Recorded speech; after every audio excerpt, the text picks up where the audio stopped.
This is Hannibal here from thehannibaltv.com with a daily wrestling news update for you.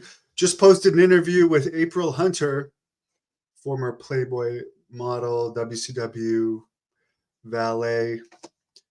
Last night, also Rick Bassman, talking tough interview with Butterbean, who's lost a ton of weight and is going to fight again.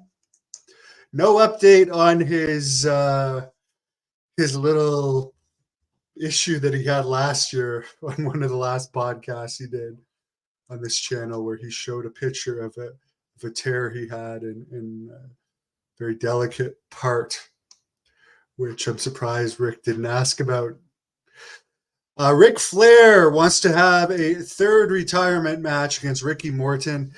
His second retirement match in Nashville last year. I'm a Ric Flair fan. He's one of my favorites. Was awful.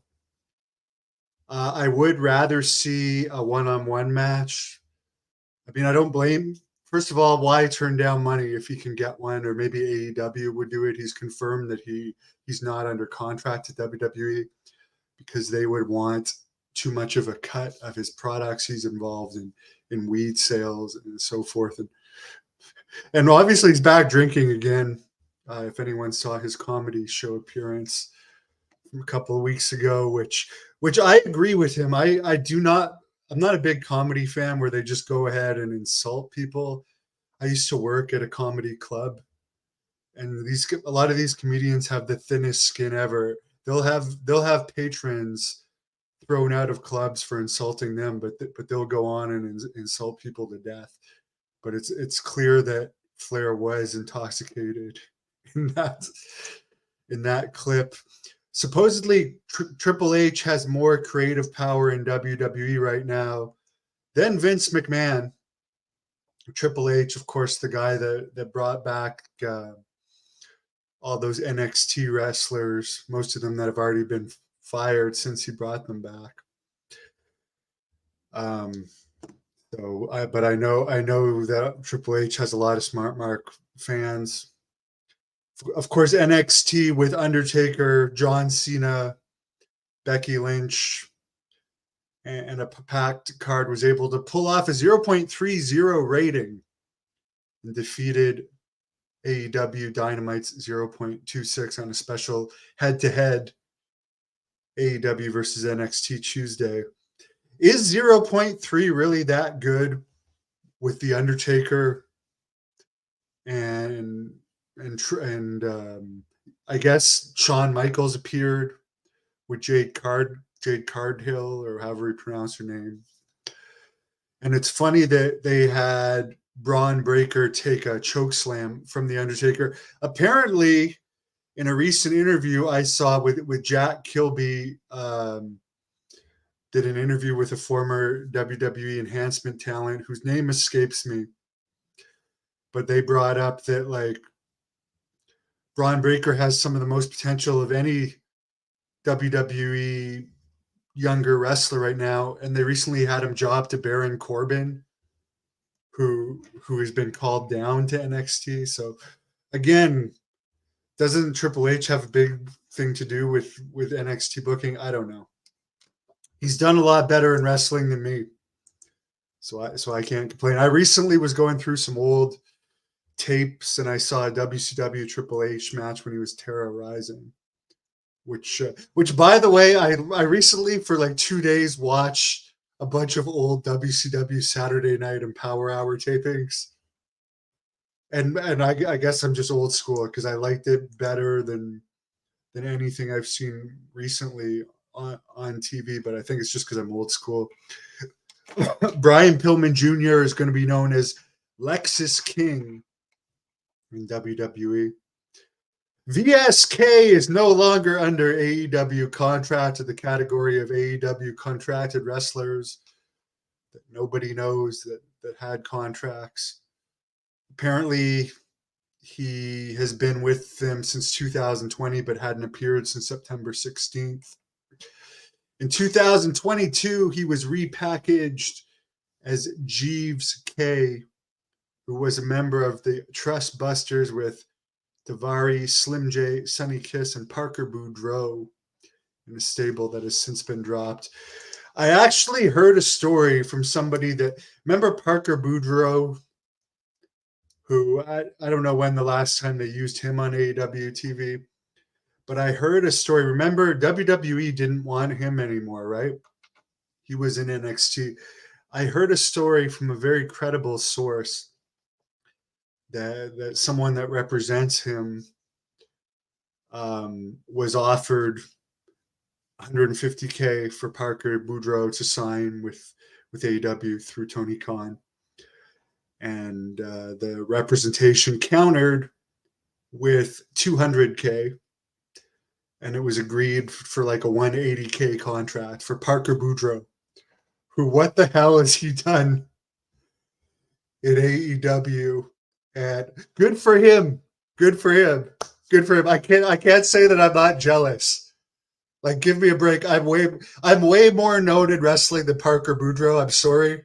I am. Let's just face the facts here. Give me one of those 180K American contracts. And let's face it, I'm a better wrestler and would take way more punishment. I could put people over better than him. So yes, I have to say I am jealous that this guy gets a 180K contract. Can anyone blame me for being jealous of that? But yeah, wouldn't be surprised if they are doing cuts in AEW, if he'd be one of the next names on the list. At least I'm honest. At least I'm honest.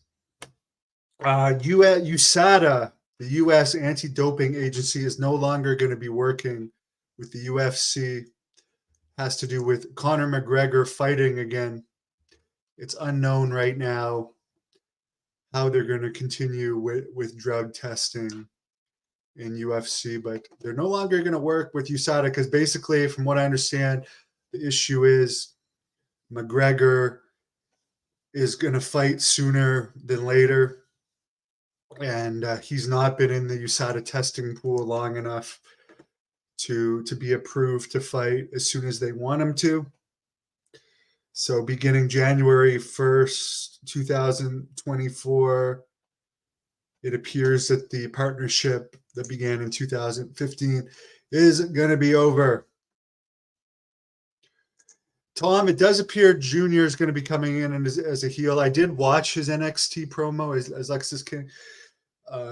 It was all right. It wasn't bad, but I think that has more to do with they want to own his name.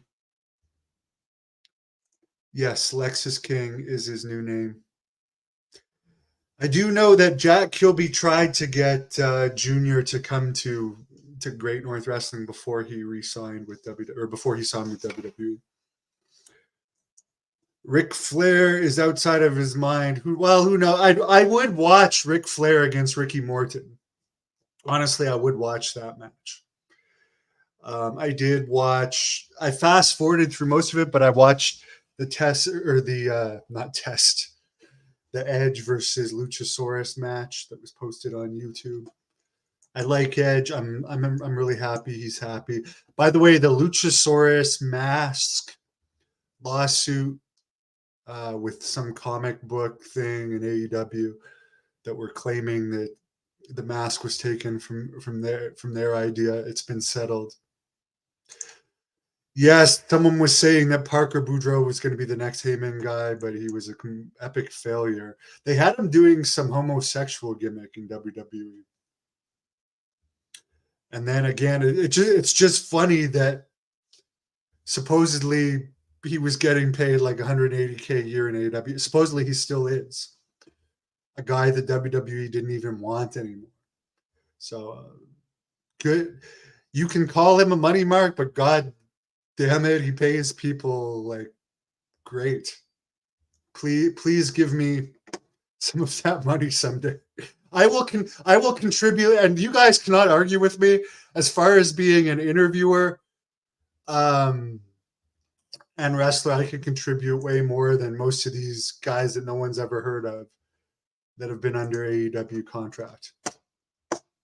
People should campaign to give me some of that money, because you know what? I would use that money to grow this channel and get better interviews and also grow Great North Wrestling, because you can do those kind of side jobs. But whatever, maybe I'm too controversial. Who knows?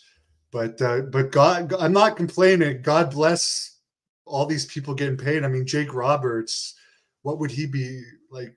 He'd be still having to do independent bookings if he didn't get that AEW money. So good that they're taking care of guys like him. Ricky Steamboat has been working for them. So many people getting money. It's great to see. Have a great afternoon. Thank you for watching the Hannibal TV. Please like this video if you enjoyed it.